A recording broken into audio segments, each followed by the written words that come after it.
Hai Kizaru Lovers, jadi ini adalah konten kelima aku ya. Untuk kalian yang menonton videoku, aku harap kabar kalian sehat selalu, rezeki melimpah dan tentunya uang mengalir. Tak lupa aku selalu mengingatkan kepada kalian, bagi yang beragama Islam jangan lupa sholat ya. Dan untuk beragama lain aku selalu berharap terbaik buat kalian.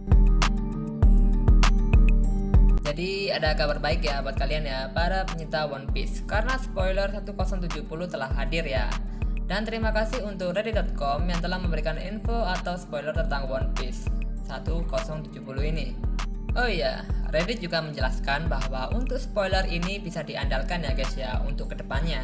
Jadi nggak usah berlama-lama lagi, langsung aja ke pokok ceritanya. Oke, tunggu apa lagi? Let's go. Untuk chapter 1070 akan diberi judul tentang manusia terkuat. Untuk judul halaman ini mengacu pada kekuatan Seraphim yang diberi makan buah iblis. Kita masih belum tahu apakah buah iblis tipe Zoan, Logia, Paramecia. Mengingat untuk saat ini kita masih bisa menebak pelopor pembuatan Seraphim tidak lain tidak bukan yakni Vegapunk.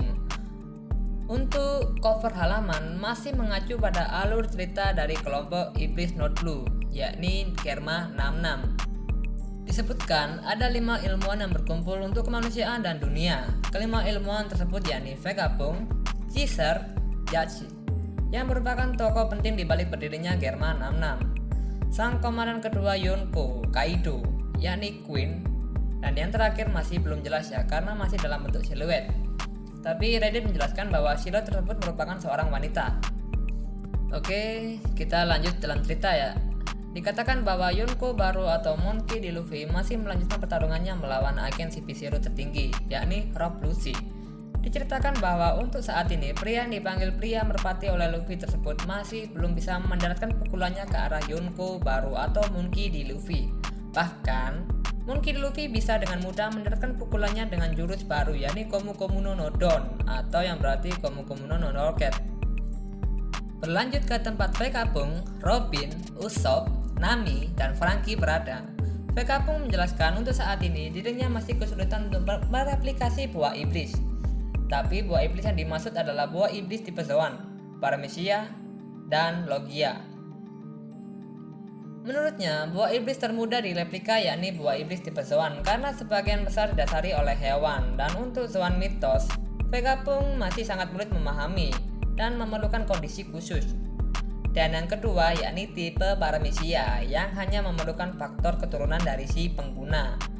Dan yang terakhir ialah buah iblis tipe Logia. Untuk buah iblis tipe Logia, Vegapunk enggan menjelaskan karena pada dasarnya tidak mungkin untuk ditiru. Dan sepertinya ada sedikit cerita bagaimana dia mendapatkan laser milik Kizaru.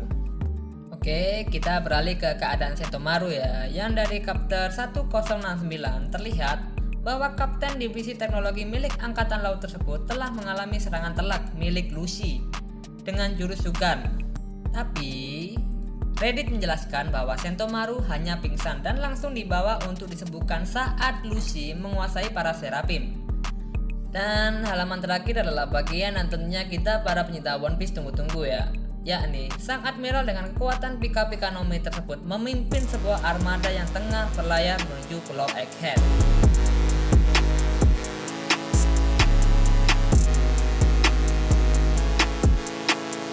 Jika kita melihat peta kekuatan dari Luffy dan pria yang bernama lain Borsalino tersebut, dia memiliki 3 jurus andalannya saat di Sunbound, Marineford, One Piece Film Z, dan One Piece Film Red, yakni Yamato no Kagami, Ame no Murakumo, dan Yasaki no Magatama.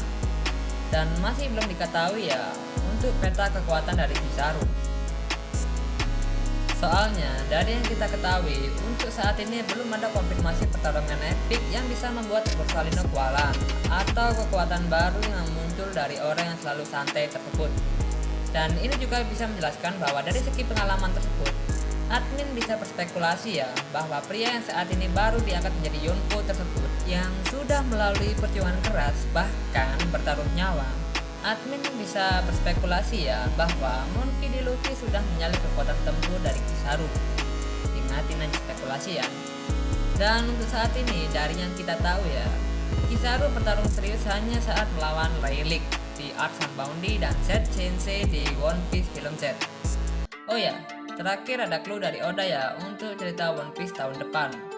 Sudah 25 tahun sejak serial One Piece dimulai dan cerita yang sangat panjang, tetapi aku sangat senang bahwa akhir-akhir ini lebih banyak pembaca muda yang menikmati karyaku ini. Aku sangat bersemangat ketika final art dimulai dan ingin orang lain bersemangat untuk itu. Untuk orang-orang yang menantikan itu atau final art, aku tidak berencana untuk menyelesaikan serial ini segera, agar kalian bisa bersantai dan membacanya dengan nyaman. Dan untuk tahun depan di serial manga One Piece akan ada pertempuran antara orang itu dengan orang itu.